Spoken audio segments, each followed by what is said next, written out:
Pregnancy के दौरान माँ और बेबी दोनों की हेल्थ के लिए सही डाइट बहुत ज़रूरी होती है। लेकिन कौन से फ्रूट्स फ़ायदेमंद हैं? सबसे पहला फ्रूट है बनाना।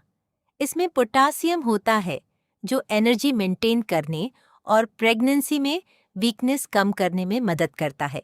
एप्पल फाइबर और विटामिन्स का अच्छा सोर्स है। ये डाइजेशन को सपोर्ट करने में मदद कर सकता है।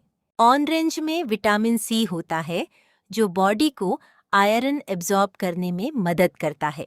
अनार में एंटीओक्सीडेंट्स और न्यूट्रिएंट्स होते हैं जो हेल्दी डाइट का हिस्सा बन सकते हैं।